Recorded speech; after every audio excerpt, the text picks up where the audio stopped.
Good morning, good afternoon, and good evening. You are rocking with Jay Riggins, the author of the book, What a Man Really Wants to Say About Relationships, Revised and Unapologetic. And this is the official trailer of the Unapologetic Relationship Podcast, brought to you by the good folks at the Podpire Network.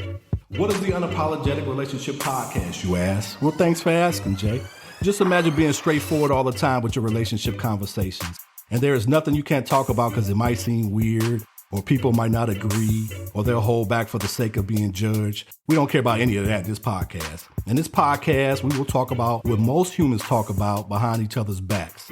On the girls' trips, the barber shops, beauty salons, at the barbecue after you done drunk some of Uncle Sterling's moonshine. And at that point, you really don't care what people think because you're no longer using your inside gossip voice anyway. Please tune into the Unapologetic Relationship Podcast every other Saturday because we will be talking about some real shit.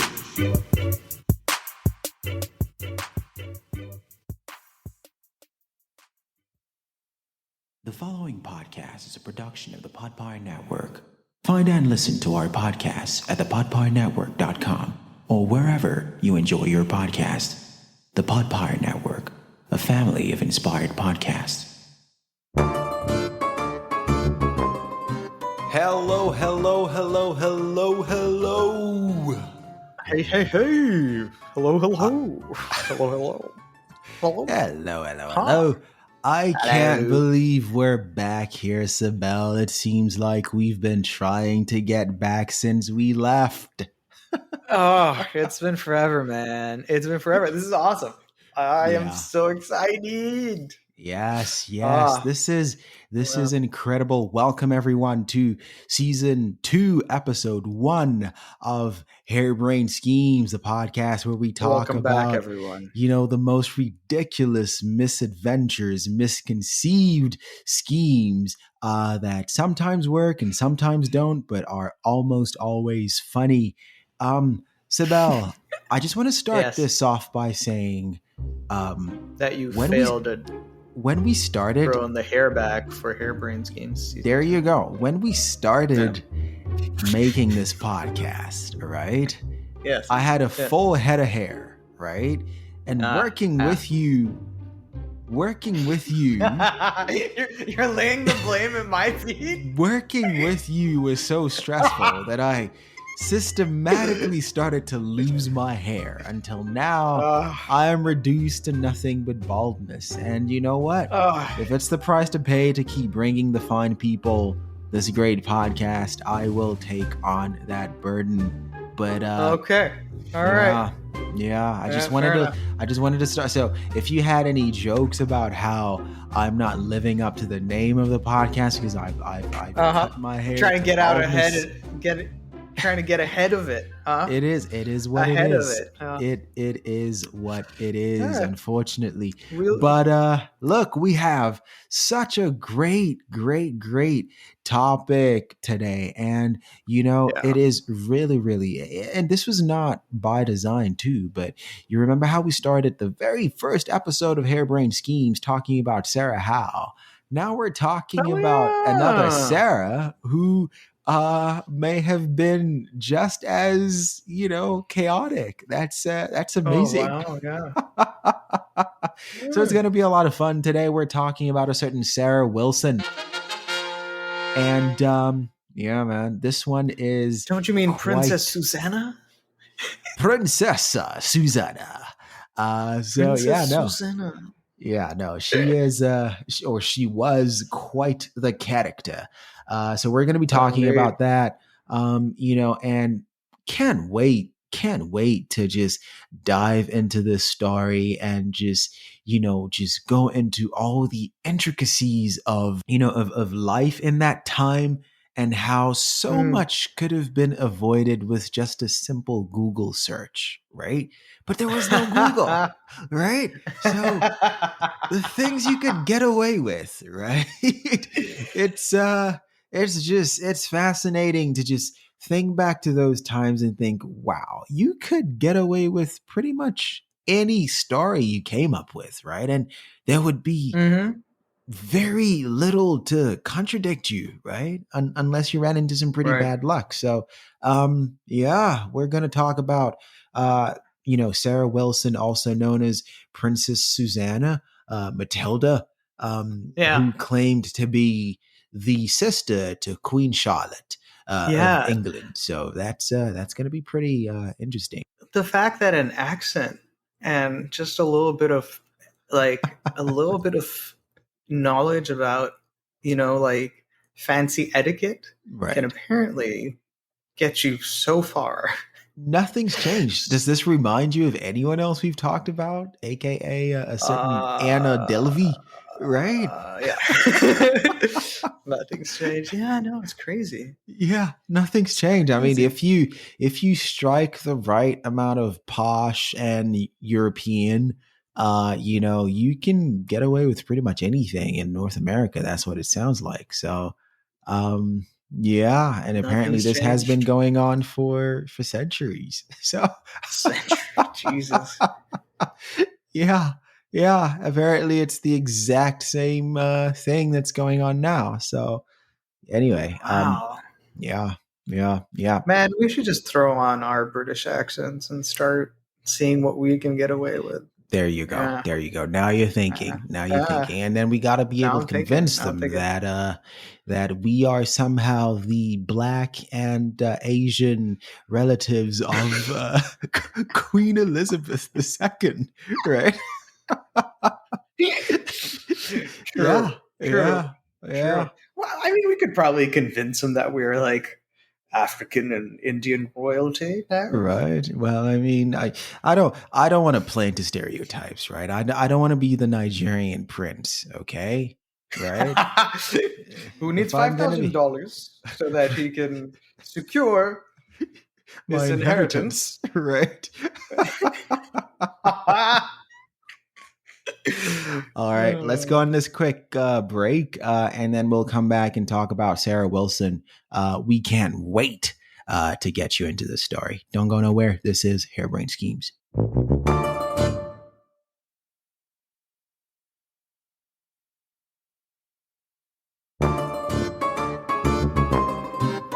And we are back. And for this one, we're going to be leaning an awful lot on this article on this website, The Casual Criminalist, True Crime, Casually Done.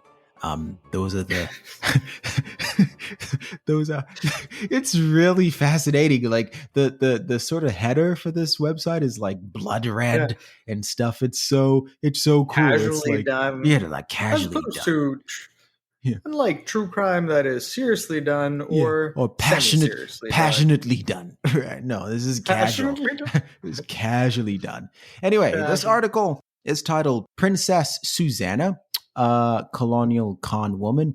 And of course, we will be throwing to the Wikipedia from time to time, but this is going to be the main article that we are relying on. And it was written by a certain Callum Howe, which is yet another coincidence. And I almost, wrote a comment to say, by any chance, are you related to Sarah Howe? Right? Sarah Howe. Yeah. The original OG, right? Anyway. Right. So this article, and I just love the way it's written, right? It's so sarcastic and witty and scornful and funny and, self-deprecating and, so this is going to be a lot of fun to rely on. So, you know how like in the olden times, guys, the Americas was just a faraway colony where you sent people to be punished if they were caught doing something they weren't supposed to be doing. Anyway, a certain Sarah Wilson was sent over to the Americas for just that reason as an indentured servant, which is something horrible, right? This is where you have no right. It's pretty much slavery, right? Where, you are forced to work for someone and they pretty much own you, right? So you have to work for them for a certain amount of time and they don't have to pay you or whatever. And you pretty much depend on them for your very existence. And if you happen to have a not so nice master, right? Yeah. even saying that word is yeah, it's not great. But yeah, if you happen to have a not so nice master, your life could be terrible. And guess what? A lot of people did not have nice masters. So surprise. Surprise. Yeah. You would think that people would be nicer to the other humans that they owned, essentially. Right? Yeah, you would, right? You totally how surprising that much power over other human beings would lead to bad behavior. Who would have thought?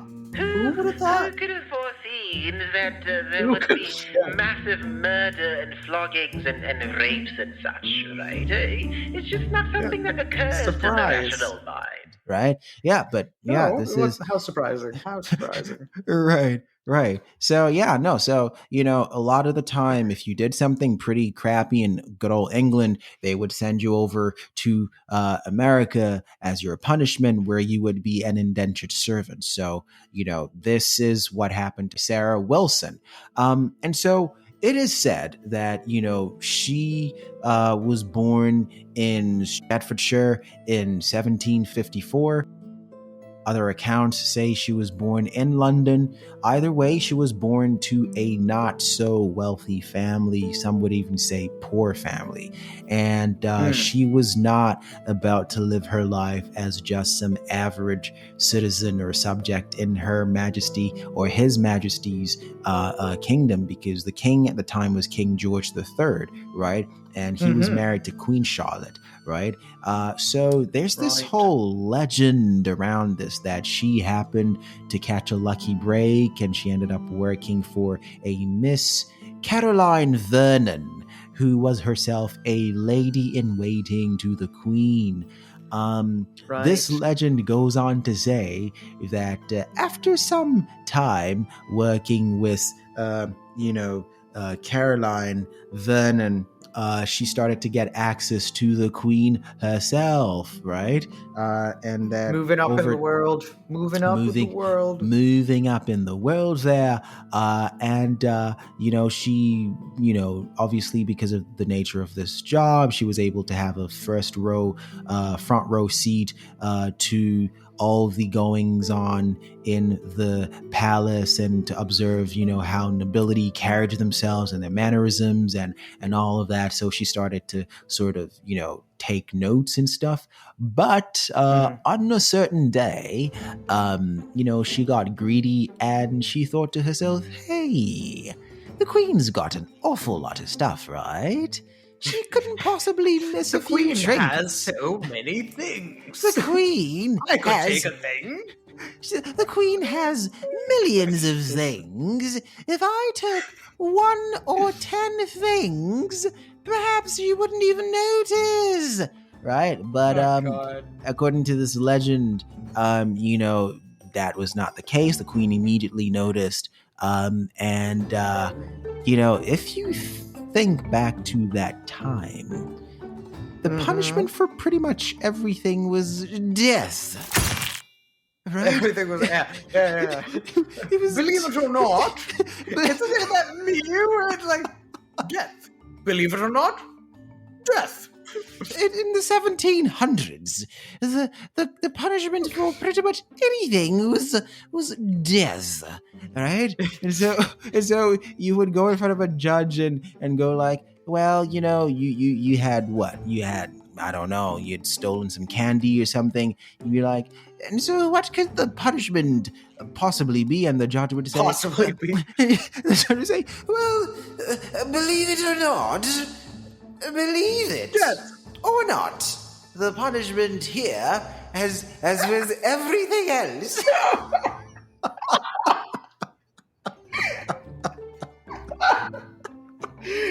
believe it or not. Yeah.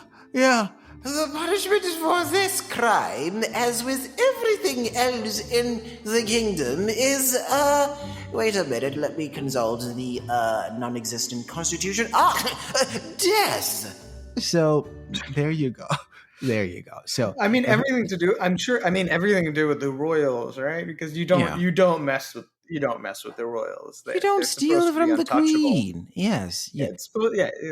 It's a big no-no. It's a big no-no. It's strongly frowned upon. It is not to be encouraged, stealing from the queen. Right. So, we must set an example. We must set an example. Anyone who steals from the queen must be severely punished. Right. So we'll kill them.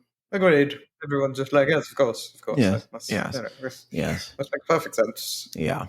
So anyway, she was supposed to be killed, but apparently her mistress, Lady Caroline Vernon, sort of interceded on her behalf, and so instead her sentence was commuted to 7 years of hard labor as an indentured servant in the colonies of the New World. Right? And so worse than death. So worse than death, essentially. Worse than death, yeah. Yeah. So that's the legend, which has since been disproven, unfortunately, because that was a pretty cool story. The actual story was that she swindled a woman out of a dress and was therefore dragged in front of a judge who sent her off to America as an indentured servant. Right. So there was never any ladies in waiting or any queens or any things stolen from any queens, right? This was all. Right. Although she did work in the queen's household, which is cool. Well, so even that has been sort of like, did she really? Did she really? Yeah. No. So even that has been sort of, it's like, did she? Anyway, so she arrives in. Did she really? Did she really? Yeah. So she arrives, in the colonies by way of the port of Baltimore, Maryland, in 1771. And from there, she started to experience what life as an indentured servant would be for anyone. I love how the term is a convict servant maid. Yes. Oh, quite right. Meet Sarah, my convict servant maid. You can trust her. She will make all the meals. We trust her implicitly. Yes. My convict poison us. We won't be dying after this. Convict servant maid. Jesus. Yeah.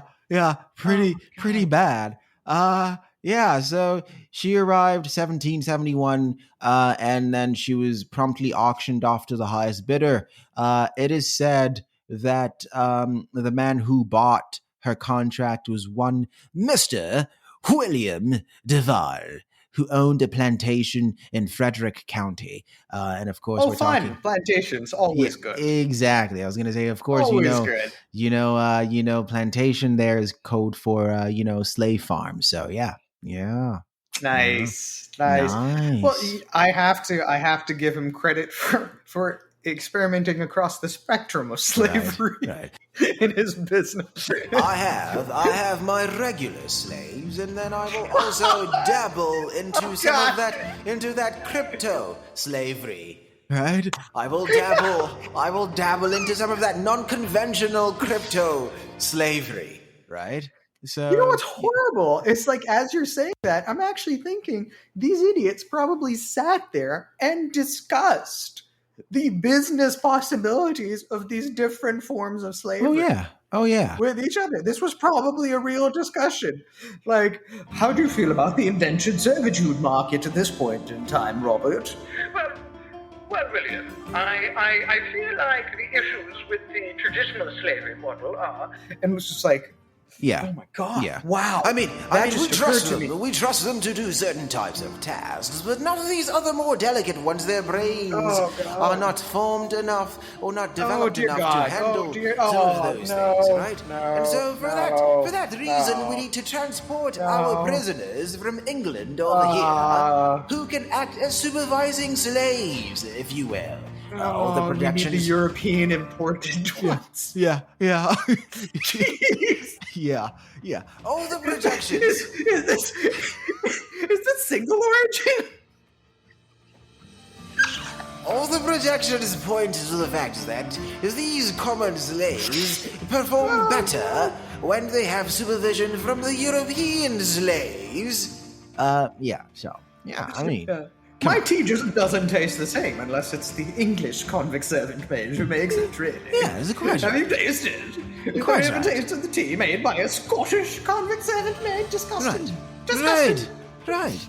And I will have you know, I've had tea all over these colonies, and the only time I was able to digest the bloody thing was when it was made by a British convict servant maid. So, yeah. Anyway, so yeah, he William Duval dabbled into the crypto slavery, and unfortunately, just like regular crypto, it was a very volatile undertaking for him because Sarah very soon escaped. She very soon escaped, right? Just like the monies of lots of people escaped over the past few months in the crypto space, Sarah also escaped, before serving out her term. So she goes on the run, right? And so she, armed with all the knowledge of the fact that if you are a British person in America, you can get away with pretty much anything. And again, people, this has not changed.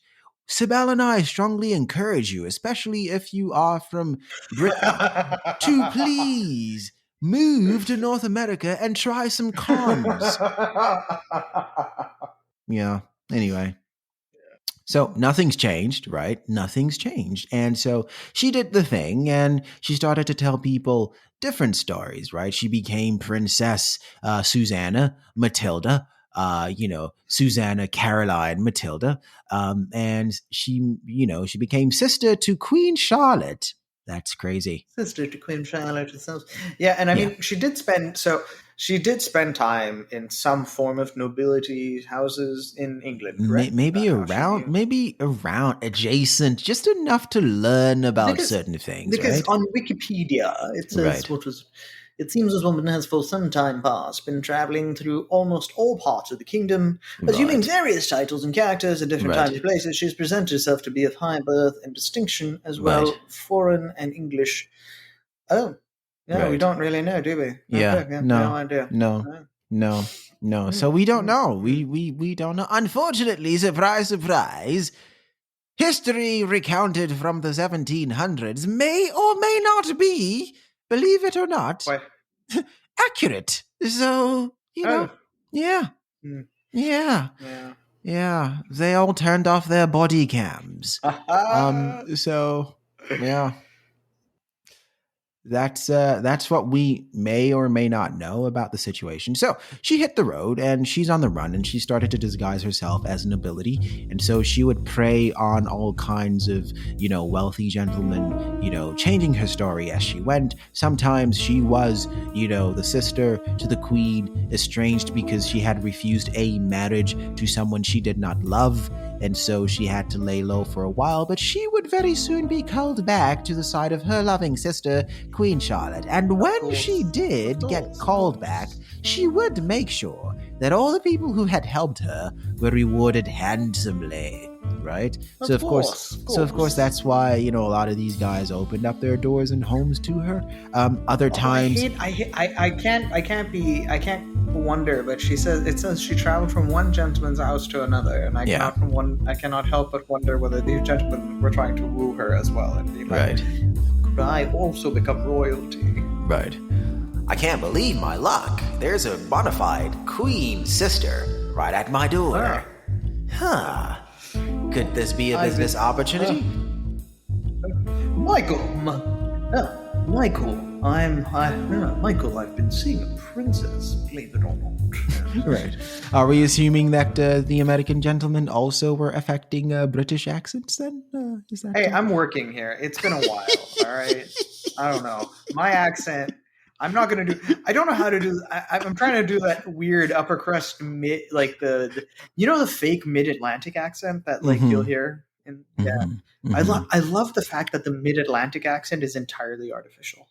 Hey, it is that what makes it me is. So happy. It is what it This is. so funny. Yeah. It is what it is. So sometimes she would be, on the low because she refused a marriage that she did not agree to, or other times she was in America because she was estranged from her family because they were a Catholic and she was a Protestant, and so just all kinds of things, right? So yeah, she lived like this for quite a while.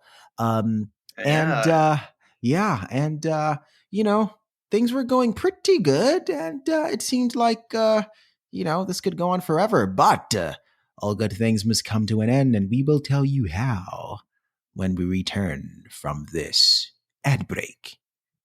Don't go nowhere. We'll be right back.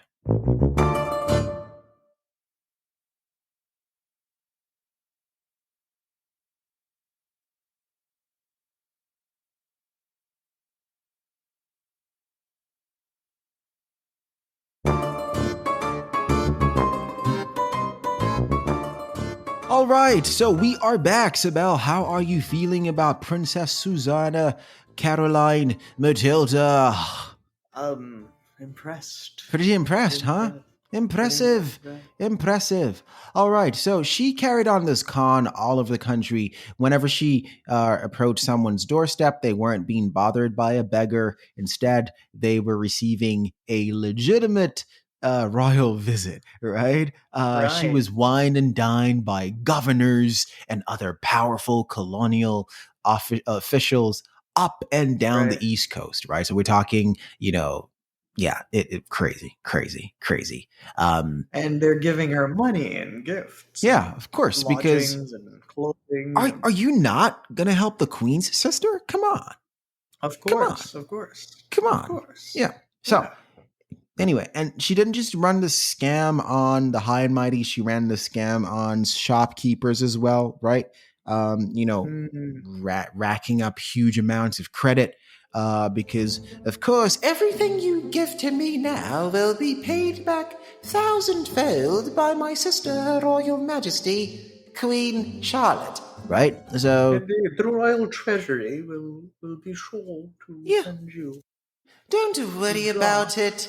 Just place that diamond in my palm, see, and everything will be fine. Right?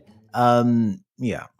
So anyway, and in a world where things were disconnected enough, she just no internet and moved on. Yeah, no internet, no way to track people down. Yeah, no phones. Yeah, no phones. Can't even call. No phones. This is all the fault of Alexander Graham Bell for not having been born or invented the phone at that time. So, yeah. Anyway, by the time the princess made her way to South Carolina, she had pretty much perfected all aspects of her story. And I'm reading this from the casualcriminalist.com. The town crier announced the arrival of Her Serene Highness. That is just funny to me, man. Serene Highness. So first of all, the fact that there's a town crier, right? So someone who stands in the town square and goes, and welcoming to the town of Charlestown, South Carolina, Her Serene Highness. Right? And her, I love it. And her calendar quickly filled up with appointments with some of the most powerful people in town, right? So yeah, it's crazy how she did all of that. Now she got a little too popular, right? As con artists usually do, right? She got a little too popular, and so in 1773, just 2 short years after she was sentenced, right? So she had done all of this within 2 short years, dude. Her work ethic is incredible. Her work gotta respect. You gotta respect. Yes. You gotta respect. Yeah. Gotta respect the hustle. She was hustling hard. Yeah. One would even say she deserved every penny of that money she got because she was working overtime. Right. I mean, in 2 short years. She was swindling slavers. I'm okay with it. Yeah. I mean, money she took off of them. Money she took off of them was money they didn't have to purchase more slaves, you would say, right? So, yeah. True. Yeah, she was doing a public good, right? Agreed. So, really an anti-hero, if there ever was one. Right. Yeah. Where's the HBO series when you need one? Anyway. Absolutely. Yeah, man.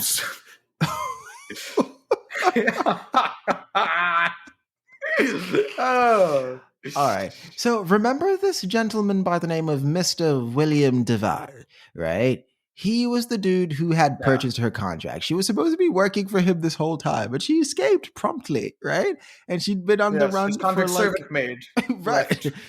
Right. He hasn't had a good cup of tea in years. He's living off regular slaves this entire time. Constantly constipated, living off regular slaves because my bloody convict servant maid decided to up and leave. Oh, God. Right? And so, she got a little too popular, and in 1773, he realized why he hadn't been able to find her. She had completely, transformed her personality. So, out of spite, and I think this is really petty, man. Like, you've been had, move on. But no, he decided to take out an ad in the South Carolina papers informing the locals of Charlestown. Is there anything more fragile than a male ego? Yeah. How on earth could this woman dupe me? Right. I mean, so it's the principle of the thing. You see, I don't mind being had from time to time, but by a woman. Oh my goodness. Woman with the H fellas. Woman. Yeah. By a woman. That just will not stand. Right. So, yeah. So he took out an ad, informing the locals of Charlestown. The princess was in fact nothing but a low-born maid on the run. Now, just the word low-born, honestly, man. Honestly, it's just so indicative of the times, right? You see this whole you call system. Me that all the time, though. Oh my goodness, please, not even as a joke. Not even as a joke. Let's not go down that path. That is so abhorrent to everything. It's like, just the fact that people are minimized to the situation of their birth. It is horrible. It is horrible, And so the fact that a term like lowborn was just a word that people used in casual sentences, right? It's crazy. It's crazy. So in that ad, he offered up a reward of 5 pistols for her capture, right? Which pretty much, again, nothing's changed, right? Nothing's changed. Yeah, no, there's still people. Not in the U.S. At least. Yeah. There's still people who would hit the road hard looking for that, for that runaway slave for 5 pistols. I'll tell you that. So apparently he sent one of his employees named Michael Dalton to go to Charleston in person to bring her back. After asking around town, Dalton discovered his target was enjoying the hospitality of a plantation owner at his mansion outside of town. Right? Wonderful. Wonderful, right? By the time the hunter... By the time this bounty hunter arrived, she was already gone. His princess was already in another castle. Another plantation, actually. Yeah. So she had moved on. So her thing was, she probably just had a map of, the plantations, and she figured out how to network them. It sounds like she just, the reason why she got through so much in those 2 years is she never stayed in one spot for long. But why would you? She's a touring royal. She's touring the colonies. Fair, Yeah. No, I mean, that's fair. Yeah. You're also, it's harder to catch as well. Yeah. So. Yeah. Smart move. Right. Yep. So it says that she, she was Dalton eventually followed her to this new plantation, and he was finally able to get her. Now, this is where the story kind of gets a little crazy because one narrative says that he then escorted her at gunpoint back to Mr. Duval, where she was forced to work for 2 years until the Revolutionary War sort of became a thing, and then she was able to escape again. Other accounts say that there is no record of this ever happening. What most likely happened was that when Dalton found her, she had at this time, just obscene amounts of enough money. moolah. Yeah, just obscene amounts of money that she was able to pay off her contract with Mr. Duval, right? So the more credible seems to be the second, because she did amass quite a bit of wealth from these cons, right? So it wouldn't be out of the question to think that she was able to just pay off whatever monies that Duval had originally paid for her. So that is, how much we know, and unfortunately, the less likely of the endings to the story of Sarah Wilson is that she found a young, dashing soldier guy in Her Majesty's army and, got married, had a large family, and lived happily ever after. The more likely is that she died, sick, penniless, at the age of about 35. And she was actually the house guest of a regular middle class family who took pity on her and just took her in her last in her dying days. So yeah. So that would be the story of a certain Sarah Wilson, aka Princess Susanna Caroline Matilda. Right. What do you think?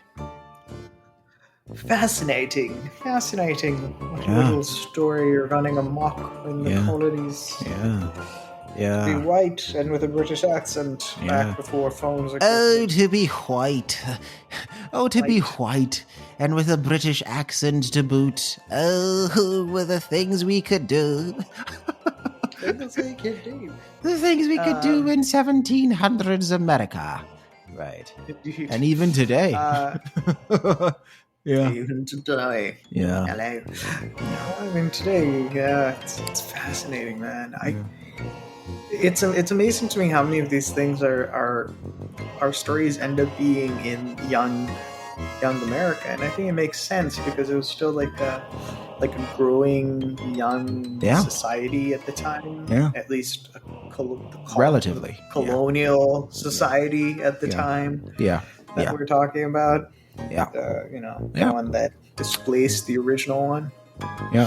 My thing is, if the punishment for swindling something out of a dress is exile, I think you have every right to not be happy with that, right? That's crazy. That is just objectively crazy. And I agree. If the punishment on top of that is that you then have to be a slave to someone for 7 years because you stole a dress, essentially, I think that you're within your rights to escape. Now, if as part of your escape and staying on the run, your thing is to swindle slave owners out of their ill-gotten funds, good on you. I have very little issue with what she did. However, if you're also swindling regular shop owners and getting crazy amounts of credit, then there she starts hurting. Hurting less. I take issue, right? There, it's like, come on. You know how. You know what it is to have nothing and to barely be scraping by. Why are you swindling regular people? Okay. So that would be pretty much the only thing that makes her not my favorite human. But all the other stuff. I mean, you have every right. It is embedded in the human spirit that we rebel against, being restricted in an unfair way. That's just how it is. So if you can escape from, indentured slavery, then yes, do that. Right? Yeah. I think it's in Germany that it is not, if you're imprisoned, you're not charged with wanting to run, try to escape because they recognize that you are natural bound for by, right, exactly. Yeah, there you go. Yeah. So I hadn't heard that, but yeah, good on you, Germany, if that's the case. So yes, that was our very first episode back on Harebrained Schemes. Welcome back, everyone. Welcome back. Yes. We hope you enjoyed that as much as we enjoyed telling it to you.